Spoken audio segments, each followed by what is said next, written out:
അസ്സലാമു അലൈക്കും വറഹ്മത്തുള്ളാഹി വബറകാതുഹു.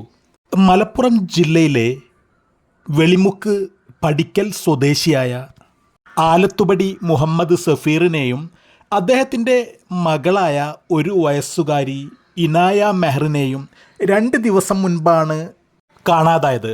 തമിഴ്നാട്ടിലെ ചെന്നൈയിൽ 1-2 ജ്യൂസ് കടകൾ നടത്തിക്കൊണ്ടിരുന്ന വ്യക്തിയാണ് കാണാതായ മുഹമ്മദ് സഫീർ. പെരുന്നാളുമായി ബന്ധപ്പെട്ട് അദ്ദേഹത്തിൻ്റെ ഭാര്യ തിരൂരങ്ങാടിയിലേക്ക് വിരുന്നിന് പോയതായിരുന്നു.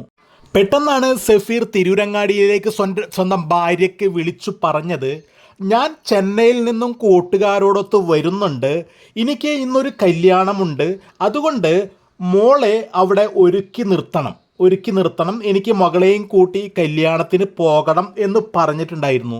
അപ്പോൾ തന്നെ ഭാര്യ ചോദിച്ചു, കല്യാണത്തിന് നിങ്ങൾ 2 പേരും ഒറ്റയ്ക്ക് പോയാൽ ശരിയാവില്ലല്ലോ, കാരണം ഈ 1 വയസ്സുള്ള ചെറിയ കുട്ടിയാണ്, മാത്രമല്ല ആ കുട്ടി ചെറുതായിട്ട് പനിക്കുന്നുമുണ്ട്, അതുകൊണ്ട് ഞാനും കൂടി വരാം എന്ന് ഒരുപാട് തവണ ഈ മുഹമ്മദ് സഫീറിനോട് പറഞ്ഞുവെങ്കിലും അദ്ദേഹം കൂട്ടാക്കാതെ ആ കുട്ടിയെയും കൂട്ടി പോവുകയാണ് ചെയ്തത്.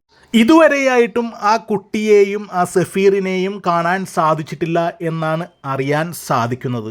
അതുമായി ബന്ധപ്പെട്ട് വാട്സപ്പുകളിലൊക്കെ കുട്ടിയെയും സഫീറിനെയും കിട്ടി എന്ന് പറയുന്ന വ്യാജ വാർത്തകളും വരുന്നുണ്ട്. സത്യത്തിൽ അത് സത്യമല്ല, ഇതുവരെയും അവരെ കണ്ടെത്തിയിട്ടില്ല എന്നാണ് അറിയാൻ സാധിക്കുന്നത്.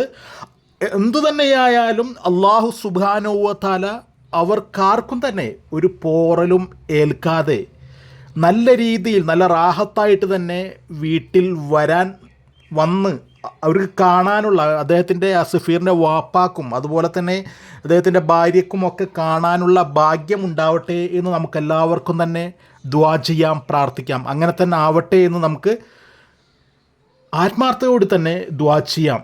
ഓക്കെ, അസ്സലാമു അലൈക്കും വറഹ്മത്തുള്ളാഹി വബറകാതുഹു.